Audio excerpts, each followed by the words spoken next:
अस्सलाम वालेकुम। Likhari online magazine में खुश आमदीद। यारियाँ माँ बिन्ते सज्जाद, किस्त नंबर 7। वो कब से मीरब को ढूंढ रही थी, लेकिन वो उसे कहीं भी नज़र नहीं आई थी। आखिर थक हार कर वो हयात के पास जा रही थी जब उसे मीरब नज़र आ गई। वो अनाया के साथ तस्वीरें बना रही थी। नताशा ने कदम इन दोनों की जानिब बढ़ा दिए। मीरब, बात सुनो। नताशा ने इनसे थोड़ा दूर रुककर मीरब को पुकारा। नताशा की आवाज़ पर वो फ़ौरन उसके पास आई। जी मम्मा। नताशा का हाथ थामे प्यार से पूछा, तुम्हें अपने बाबा और मुझ पर यकीन है ना कि हम कभी तुम्हारे लिए कोई गलत फैसला नहीं लेंगे? नताशा ने इसके हाथ पर अपना दूसरा हाथ रखकर इसकी आंखों में देखते हुए मान से पूछा। जी मम्मा, मुझे पूरा यकीन है, लेकिन आप ऐसा क्यों पूछ रही हैं? सब ठीक है ना? मीरब ने माँ की आंखों में परेशानी भांप ली थी, तभी हामी भरने के बाद पूछने लगी। सहान की रुखसती से पहले तुम्हारा निकाह है और ये फैसला मेरा और तुम्हारा बाबा का है। मुझे उम्मीद है तुम हमारा मान रखोगी। नताशा ने उसके गाल पर प्यार से हाथ रखकर इसके कदमों के नीचे से ज़मीन खींच दी थी। वो हैरत और बेयकीनी से नताशा को देखने लगी। आप क्या कह रही हैं मामा? मेरा निकाह? किससे और क्यों? उसने अपने गाल पर दर नताशा का हाथ पकड़कर पूछा। इसका दिमाग साइन करने लगा था। इब्तिसाम के साथ निकाह जहान की रुखसती के लिए। तुम्हारा और इब्तिसाम का निकाह शर्त है। अभी निकाह आने वाले होंगे तो ज़हनी तौर पर ख़ुद को तैयार कर लो, वरना तुम अपने जनूनी भाई को तो जानती ही हो। अगर उससे ज़ोहरा ना मिले तो किसी को भी नहीं छोड़ेगा। नताशा ने उसे डराना चाहा, जो इस वक्त का तकाजा था। वो जानती थी कि फ़िलहाल के लिए मीरब को जहान की खातिर ही राज़ी किया जा सकता है। जहान में जान बसती थी मीरब की, और वो खुद को अपने भाई की खुशियों के लिए कुर्बान करने से भी दरेक नहीं करेगी। लेकिन मामा, मैं ऐसे कैसे अचानक? उसे समझ नहीं आ रहा था कि वो क्या कहे। इसके तो जैसे सारे लफ्ज़ ही ख़त्म हो गए थे। कुछ भी अचानक नहीं होता बेटा, सब ऊपर वाले ने पहले ही हमारी तकदीर में लिखा होता है, और फिर हमें वो अचानक लगता है। तुम तैयार हो जाओ, निकाह ख्वाह आ गए हैं। वो एक बार फिर इसका गाल थपकती हाल के दाखिली दरवाजे की जानिब बढ़ी, जहाँ से ज़ईम और आशान निकाह ख्वाह के साथ आ रहे थे, जिन्हें देखते ही मीरब को अपना सांस रुकता हुआ महसूस हुआ। वो लड़खड़ाई, लेकिन बर वक्त मेज़ का सहारा लेने से वो गिरने से बच गई। अचानक इसकी नज़र स्टेज की तरफ उठी, जहाँ सहान हंसते हुए साथ बैठी ज़ोहरा के कान में कुछ कह रहा था, जिस पर वो मुस्कुरा रही थी। मीरब ने बेसाख्ता सांस लेने की कोशिश की। आंखों में पानी जमा होने लगा। उसे सांस लेने में दुश्वारी हुई। वो कुर्सी पर ठहसी गई। वो 2-3 बार पलकें झपक कर आंसू अंदर उतारे, कहीं गहरे सांस लेकर खुद को नॉर्मल किया और मुस्कुराहट लबों पर सजा ली। एक बहन, एक बेटी, एक लड़की कुर्बानी के लिए देने के लिए तैयार थी। अपनों के लिए, खुद को कुर्बान करने के लिए भी। वो भी मुस्कुराते हुए। आखिर हम लड़कियां क्यों इतनी जज्बाती होती हैं? क्यों अपनों के आगे हमें अपना आप तक भूल जाता है? आखिर क्यों हम अपने आप को दूसरों पर कुर्बान कर देती हैं?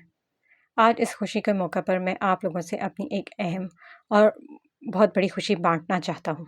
आज ना सिर्फ मेरी बेटी ज़हरा की रुखसती है, बल्कि मेरे बेटे इब्तिसाम का निकाह की तकरीब भी है। मुझे अंदाज़ा है आप लोग ये सुनकर हैरत ज़दा होंगे कि अचानक इब्तिसाम का निकाह कहाँ से आ गया। तो मैं आपको सबको बताता चलूँ कि इब्तिसाम का निकाह मेरी फैमिली की तरफ से सरप्राइज़ था। इब्तिसाम और आप सबके लिए, और मुझे उम्मीद है कि आप दोनों जोड़ों को अपनी कीमती दुआएं देंगे। ज़ईम ने माइक हाथ में लेते संजीदा ठहरे लहजे में बात मुकम्मल की, जबकि इसकी आवाज़ पर सारे मेहमान चौंकते हुए ये बात समझने की कोशिश कर रहे थे। जिनको समझ आ गई वो सरगोशियों में एक दूसरे से कुछ पूछ रहे थे, जबकि बात करने वाला अपनी बात मुकम्मल करता सबके सामने से हट चुका था। ये अचानक इब्तिसाम का निकाह कैसे? लगता है कुछ गड़बड़ है। हाँ, मुझे भी यही लग रहा है। वैसे भी आजकल के लड़कियाँ तौबा तौबा, दो दरमियानी उम्र की बातें करती असल बात की तह में जाने की कोशिश में लगी हुई ख़वातीन। एक ने तो बाकायदा कानों को हाथ लगाकर तौबा की थी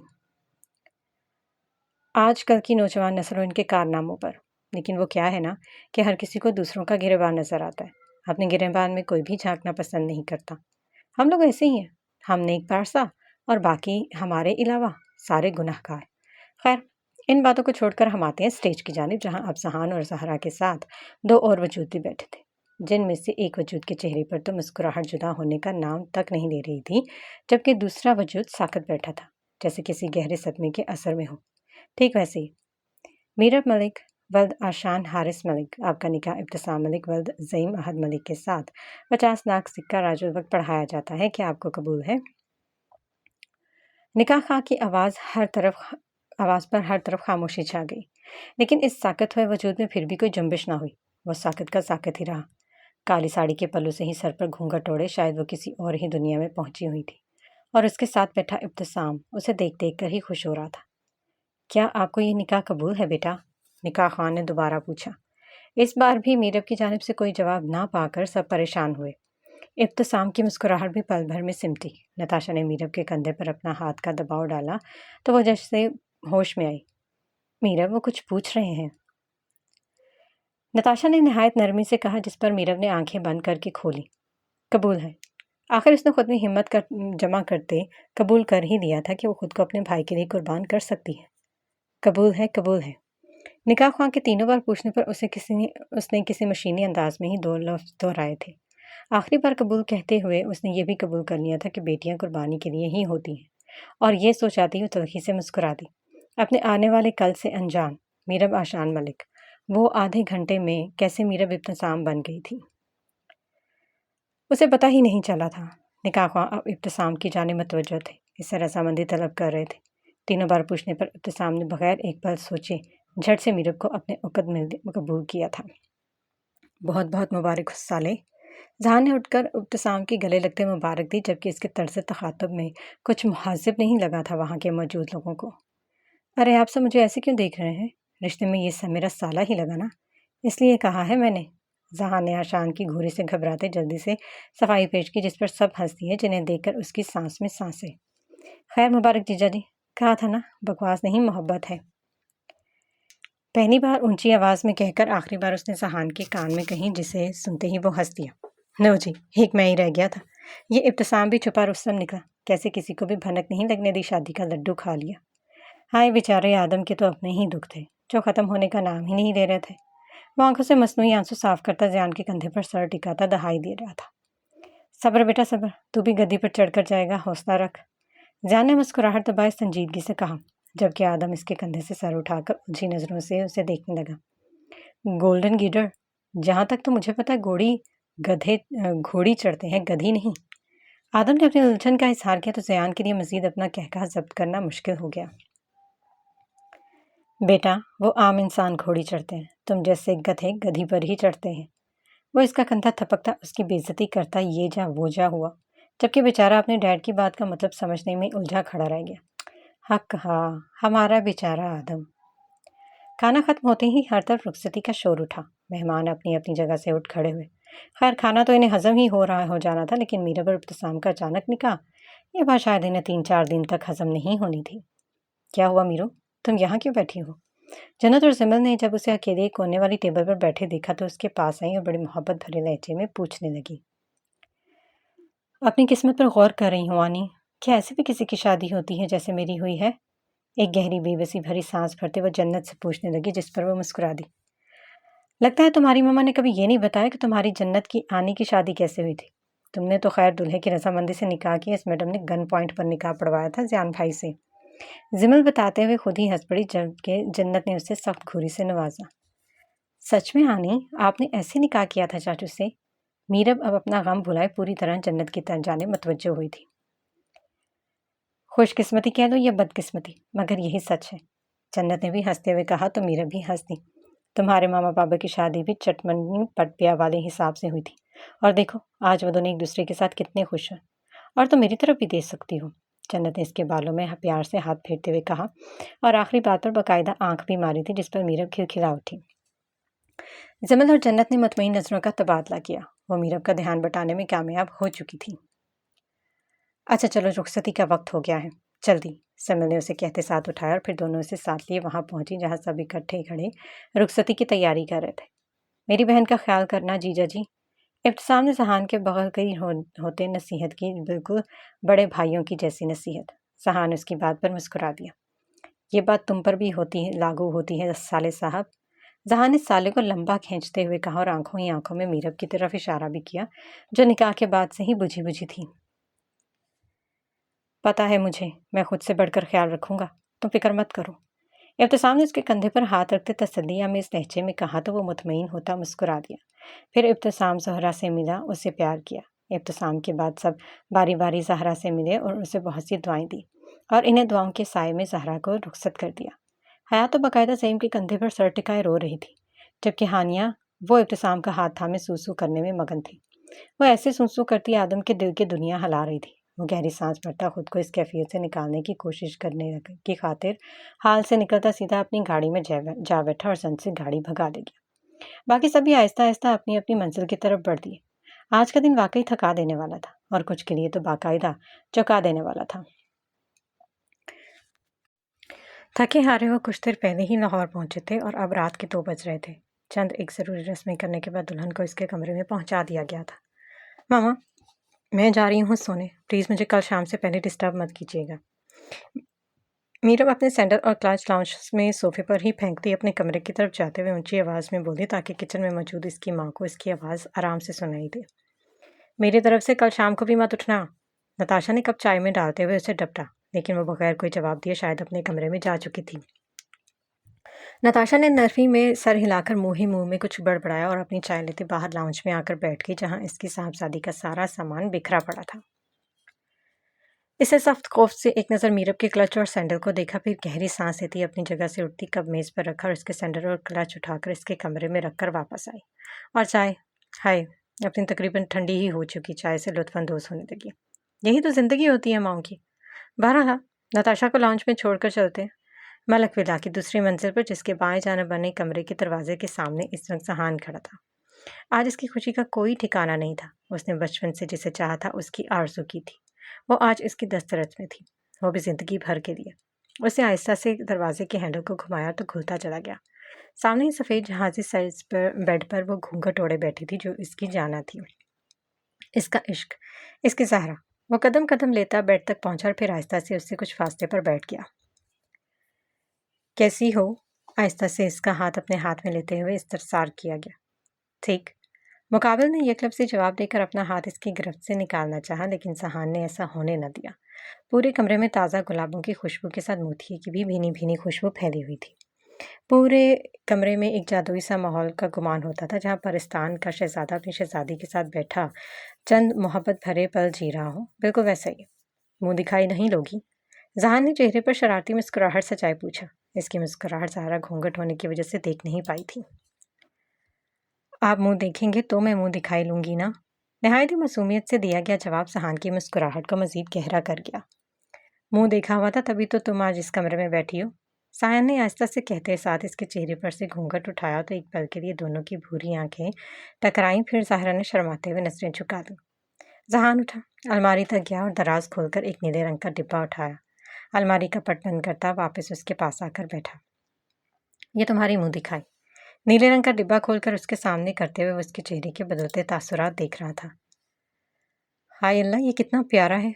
सायरा ने किसी बच्चे की तरह चहकते हुए डायमंड का नफीस सा ब्रेसलेट हाथ में उठाए कहा। उसकी खुशी देखकर आहान दिल खोल कर हंस दिया। तुम भी बच्चों जैसी हो। सहान ने हंसते हुए उसकी छोटी सी नाक पकड़कर कहा।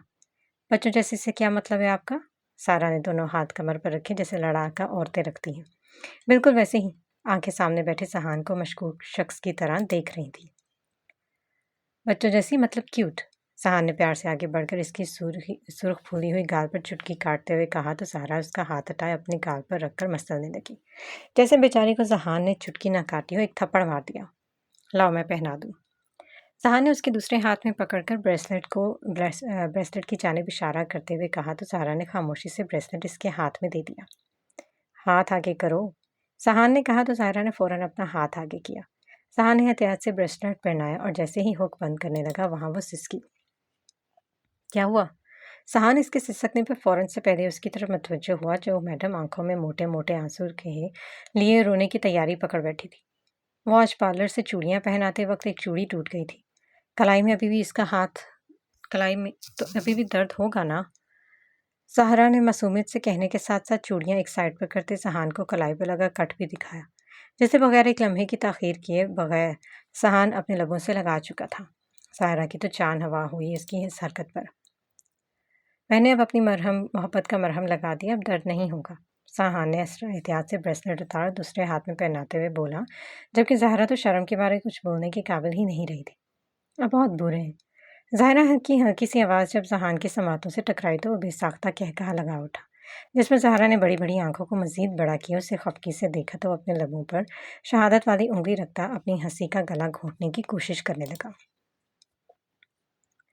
تم ٹہری جان میری زندگی ہو، تم میری عزیز من ہو، ذہان نے آگے بڑھ کر اس کے ماتھے کا بوسہ لیتے ہوئے جذبات سے بھرپور لہجے میں کہا تو زہرا شرم و حیا سے پلکیں جھکا گئی۔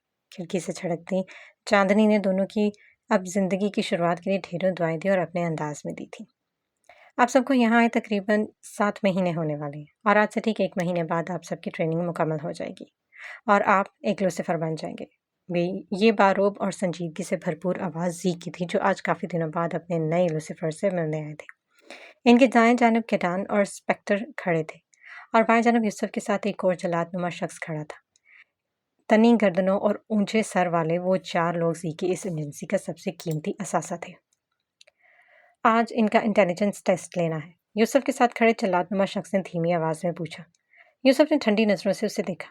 ہاں، اور تمہارا بھی، یوسف نے انہیں سرد نظروں سے دیکھتی کہا تو جیکب نامی اس موٹے کالے شخص نے ناسمجھی سے اسے دیکھا۔ میرا کون سا امتحان؟ پس منظر میں زی اپنے سامنے کھڑے لوسیفرز کو اور بھی بہت کچھ کہہ رہے تھے، جبکہ یوسف اور جیکب اپنی ہی باتوں میں لگے تھے۔ تمہارے صبر کا امتحان ہے آج، جب تک یہ سارے بچے فارغ نہیں ہو جاتے ان کی نگرانی تمہارے ذمہ، اور تمہیں ان سے ایک پل کے لیے بھی غافل ہونے کی اجازت نہیں ہے۔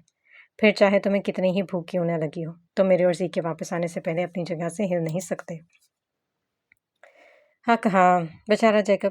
یوسف کی نظروں کی طرح اس کا لہجہ بھی سرد اور شفاف تھا۔ کیسے وہ ایک ایسے شخص کو کھانے سے دور رہنے کا کہہ سکتا تھا جسے ہر 10 منٹ بعد بھوک لگ جاتی تھی، اور جب تک اس کے پیٹ کا دوزخ بھرتا نہیں تھا وہ کچھ سوچ سمجھ تک نہیں سکتا تھا۔ یہ تو سراسر ظلم تھا، سراسر ظلم۔ انسپیکٹر اور کیٹان بھی تو یہی ہیں، پھر تم ان سب کی ذمہ داری مجھے اکیلے کو کیوں سونپ کر جا رہے ہو؟ جیکب نے اپنے ساتھ ہونے والے ظلم کے خلاف آواز اٹھانی چاہی۔ انسپیکٹر اور کیٹان آج ریس کی ہیکنگ کرنے کا ٹیسٹ لینے والے ہیں۔ یوسف نے اسے آگاہ کیا کہ یہ ظلم تو اس پر ہو کر ہی رہے گا، چاہے جو مرضی ہو جائے۔ یہ میرے ساتھ زیادتی ہے، جیکب قدرے اونچی آواز میں بولا۔ جو زی کے کانوں میں پڑی تو وہ پورے کے پورے اس کی جانب گھوم گئے۔ کون سی زیادتی ہوئی ہے تمہارے ساتھ جیکب؟ زی نے اس کے کندھے پر اپنا بھاری ہاتھ رکھتے اس کی کالی آنکھوں میں اپنی سنہری آنکھیں ڈالے استفسار کچھ اس طرح سے کیا تھا کہ ان کے لہجے میں کہ جیکب کی روح تک کانپ اٹھی تھی۔ کچھ نہیں زی، جیکب کی مری مری آواز بمشکل اس کے حلق سے برآمد ہوئی تھی۔ تم ایک لوسیفر ہو جیکب، اور جانتے ہو نا لوسیفر کون تھا؟ زی نے نظریں اس کے چہرے سے ہٹا لی۔ اب ان کی نظریں سامنے کھڑے لوسیفرز کے چہروں پر ہوتے ہوئے ان کے ہاتھوں کی حرکات پر جمی تھی۔ انہوں نے بغیر جیکب کا جواب سنے کہنا جاری رکھا۔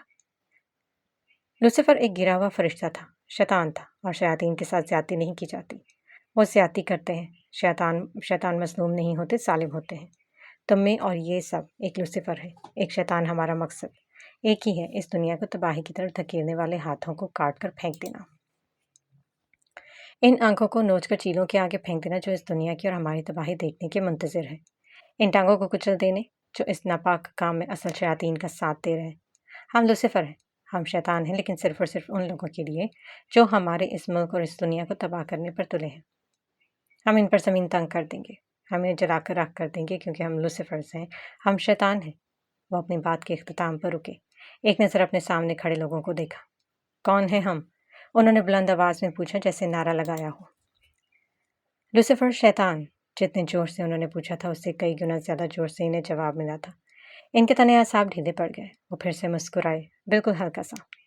اب آپ سب جائیں، اپنا انٹیلیجنس ٹیسٹ دیں، اور جو اس ٹیسٹ کو کلیئر نہیں کر پایا اسے سزا دی جائے گی، اور وہ سزا کیٹان منتخب کرے گا۔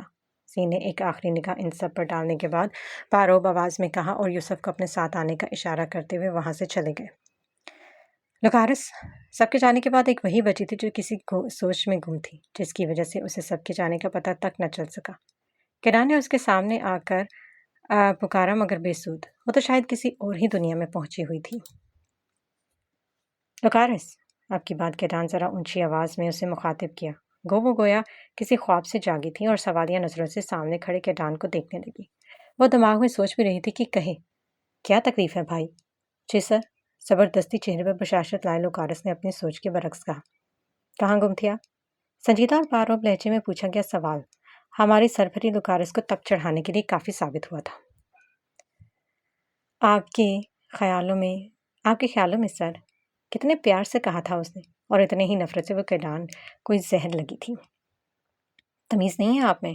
سرمئی آنکھیں اس کی سنہری آنکھوں میں گاڑے سوال کیا گیا۔ نہیں، یہ لفظی جواب، وہ بھی کمال کی بے نیازی کے ساتھ۔ سیکھ لیں پھر، مفید مشورے سے نوازا گیا۔ آپ سکھا دیں نا۔ مفید مشورے کو فوراً اسی کو ہی لوٹایا گیا۔ آپ کے کیڈان کی بس ہوئی تھی۔ تم واحد لڑکی ہو جو مجھے ایک آنکھ نہیں بھاتی، غصے کو ضبط کرتے سرخ ہوتی آنکھوں کے ساتھ اطلاع دی گئی۔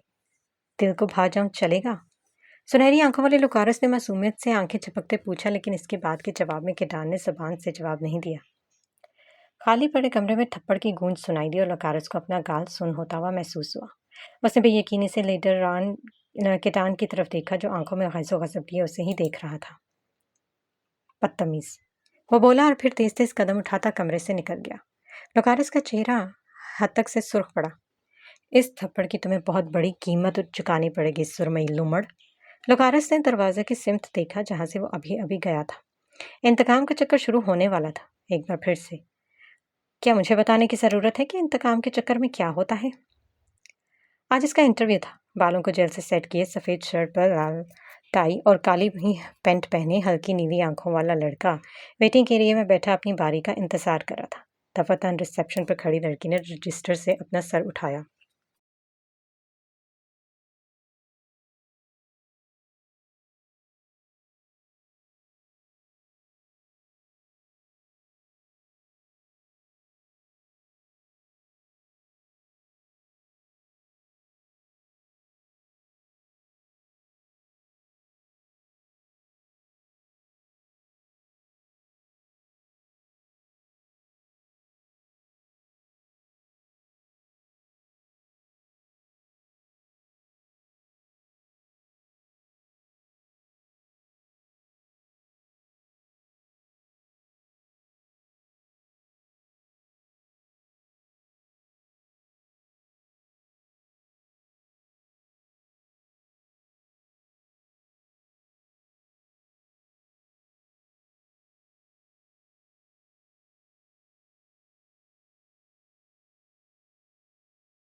آدم احمد شاہ، لڑکی نے بھوری نظروں سے سامنے بیٹھے تمام لڑکوں کی جانب دیکھتے ہوئے نام لیا۔ ہلکی نیلی آنکھوں والا آدم اپنی جگہ سے اٹھا۔ اس کے چال میں ایک اعتماد تھا جیسے وہ آج کل ASP کی پوسٹ کے لیے ہی سلیکٹ کر لیا جائے گا۔ قدم قدم لیتا ہوا اسے دروازے کے سامنے جا کھڑا ہوا جس کے پار اس کے مستقبل کا فیصلہ کرنے والی شخصیات موجود تھیں۔ ایک گہری سانس ہوا کے سپرد کرتے اس نے دروازے کے ہینڈل پر ہاتھ رکھا اور دروازہ کھول دیا۔ میں آئے، دروازہ کھول کر شائستگی سے اجازت لیتا ہوا۔ وہ تمہیں کہیں سے بھی وہ آدم نہیں لگے گا جسے تم اب تک جانتے تھے۔ یہ تو کوئی اور ہی بندہ لگ رہا تھا۔ بہرحال اب دیکھتے ہیں ان شخصیات کو جو آدم کا سر سے پیر تک جائزہ لے رہی تھی، جن میں 50-55 سالہ خاتون اپنے نظر والے چشمے کے نیچے سے آدم کو دیکھ رہی تھی۔ اس عورت کے دونوں جانب 2 مرد بیٹھے تھے جو لگ بھگ 40 سال کے تھے، جیسے چہرے پر سنجیدگی آہستہ تھی جیسے انٹرویو دینے آنے والوں کو زندہ نہیں چھوڑیں گے۔ یس، اچھی طرح سے اس کا جائزہ لینے کے بعد بالآخر اسے اندر آنے کی اجازت دے دی گئی۔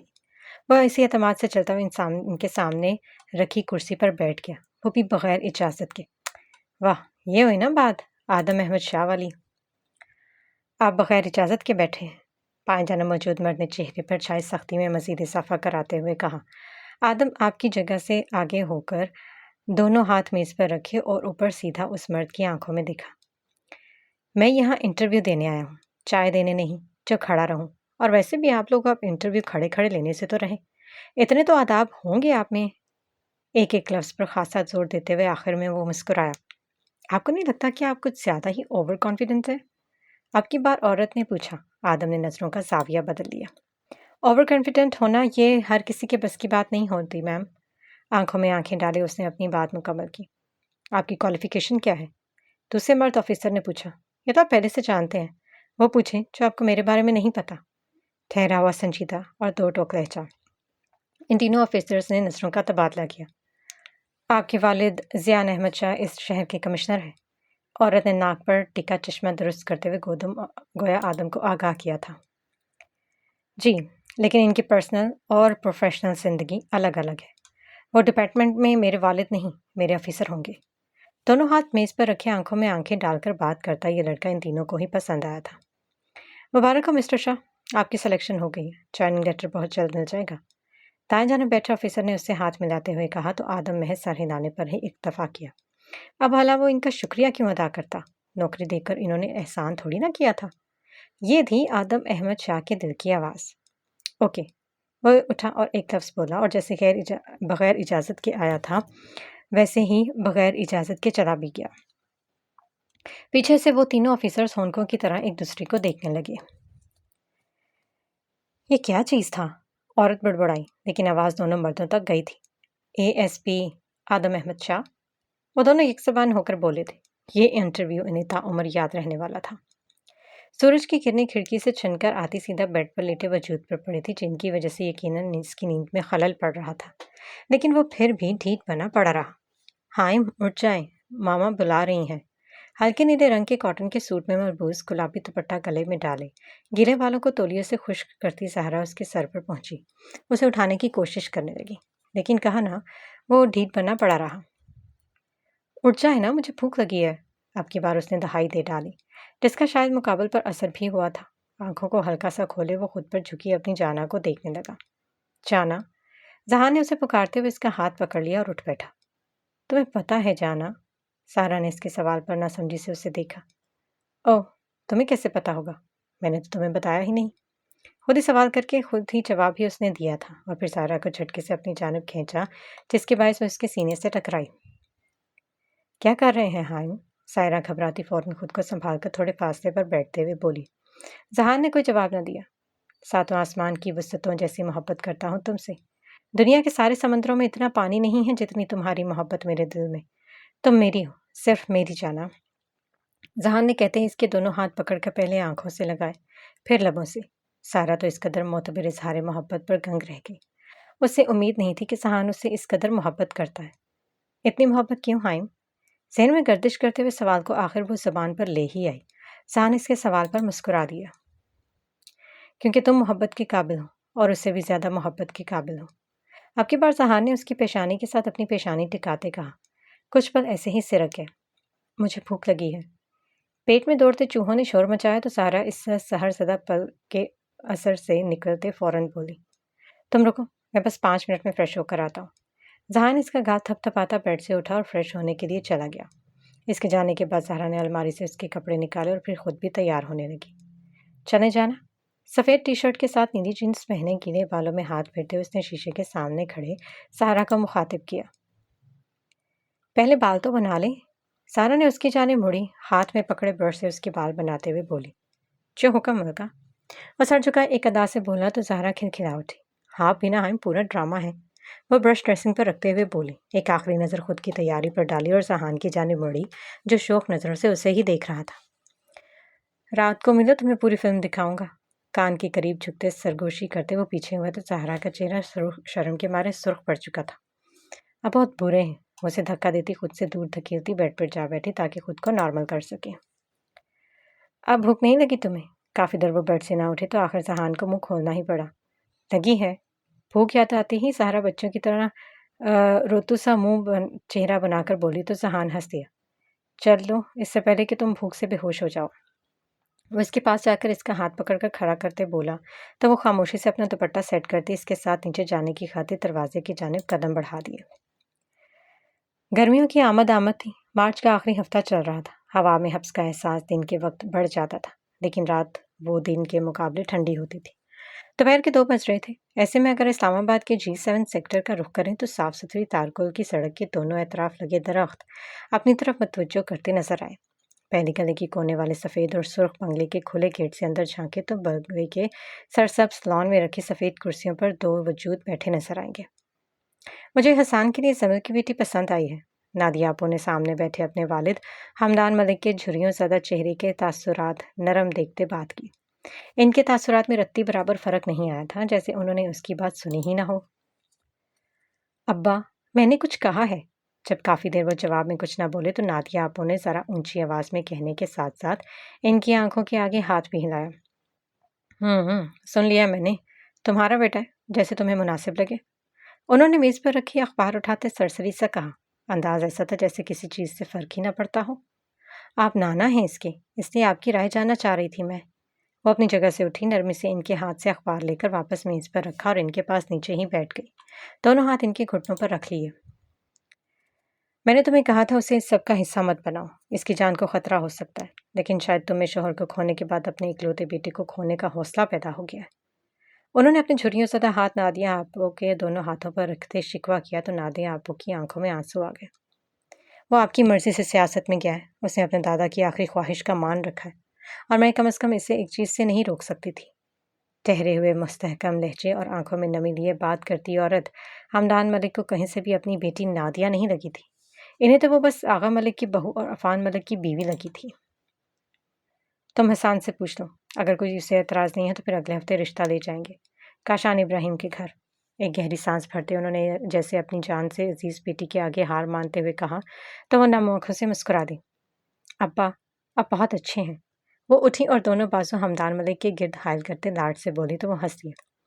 جانتا ہوں کہ اچھا ہوں مگر تمہارے آغا جان سے کم۔ نادیہ آپو کے دونوں ہاتھ پکڑ کر وہ لبوں سے لگانے کے بعد انہوں نے ایک اور شکوہ کر ڈالا۔ کچھ پل دونوں باپ بیٹی ایک دوسرے کی آنکھوں میں دیکھتے رہے، پھر گیٹ سے داخل ہوتی کالی پراڈو کے رکنے کے بعد پراڈو سے نکلتے حسان نے ان کے ہنسنے کی آوازیں پورچ تک سنی تھی۔ اسے تو حیرت کا شدید جھٹکا لگا تھا اتنے عرصے بعد اپنے نانا اور ماں جان کو یوں ہنستا دیکھ کر۔ خیر ہو، آج تو کوئی ہنس ہنس کر پیٹ بھی بھرنے کا ارادہ رکھتا ہے۔ حسان کی آواز پر ان دونوں کی ہنسی کو بریک لگی۔ چہرے پل بھر میں سنجیدہ ہوئے تھے، اور ہوتے بھی کیوں نہ، آخر کو وہ حسان ملک پر دھماکہ جو کرنے والے تھے۔ نادیہ آپو نے گردن موڑ کر اسے دیکھا۔ وہ آج عام سے حلیے میں تھا، نیلی جینس پر نیلی ہی ٹی شرٹ اور بالوں کو ماتھے پر بکھرے وہ کہیں سے بھی اس شہر کا ایمن نہیں لگ رہا تھا۔ پیٹ تو تب بھرے گا نا جب کوئی کھانا پکانے والی آئے گی۔ حمدان ملک نے اسے دیکھتے ہوئے ٹھنڈی آ بڑھتے کہا جیسے بیچارے نہ جانے کب سے بھوکے ہوں۔ کیوں نانا جان، کیا آج ماں جان نے کھانا نہیں بنایا؟ حمدان سے سوال کرتا وہ خود بھی ان کے ساتھ ہی پڑی کرسی پر بیٹھ گیا۔ سوالیہ نظروں سے ماں کو بھی دیکھا جیسے پوچھنا چاہ رہا ہو آخر معاملہ کیا ہے۔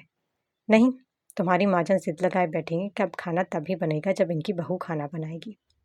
ان کی بات مکمل ہوتے ہی حسان کو کھانسی کا ایسا دورہ پڑا کہ الامان ایک لمحے کے تو حمدان ملک اور نادیہ آپو بھی پریشان ہو گئے تھے، لیکن پھر انہوں نے خود کو حسان کی کھانسی سے بے نیاز ظاہر کرتے ہوئے، ماں جان آپ کی طبیعت تو ٹھیک ہے نا؟ یہ آپ کیسی بات کی ہے آپ نے؟ مزید کھانسنے اور ملازم کے پانی لانے کے پینے پر آواز میں واضح بے یقینی تھی۔ میں نے اب ایسی بھی کوئی انہونی بات نہیں کر دی کہ تمہیں میری خرابی صحت کا شبہ ہو۔ نادیہ آپو نے تو جیسے واضح ہی برا بنا لیا تھا اپنے بیٹے کی بات کا، تبھی تو خف کے چہرے پر تاری کیے وہ منہ بسورے بولی، اب لڑکی پیڑوں پر تو نہیں لگتی ہے نا کہ میں آپ کی ضد کرنے پر ایک توڑ کر آپ کے لیے لے آؤں۔ حمدان ملک کو تو آنکھ مارتا وہ شرارت سے بولا تو حمدان ملک کا کہکہا بلند ہوا جس کا گلا انہوں نے نادیہ آپو کی گھوڑے پر گھونٹنا چاہا۔ مجھے نہیں پتا، بس میں تمہارے رشتے کی بات چلا رہی ہوں اور لڑکی والوں کی طرف سے ہاں ہوتے ہی تمہارا نکاح کر دوں گی۔ یہ منگنی کے چکر میں مجھے نہیں پڑنا۔ نادیہ آپو نے چند پلوں میں ہی فیصلہ کر لیا، اور یہ فیصلہ لیتے ان دونوں نانا نانی نواسے کو سنا بھی دیا۔ حسان چاہ کر بھی کچھ نہیں بول پایا کیونکہ اس کی ماں جان کا انداز ایسا تھا کہ وہ اب کسی کو بھی نہیں سنے گی، تو اس نے خاموشی اختیار کرنا ہی بہتر سمجھا۔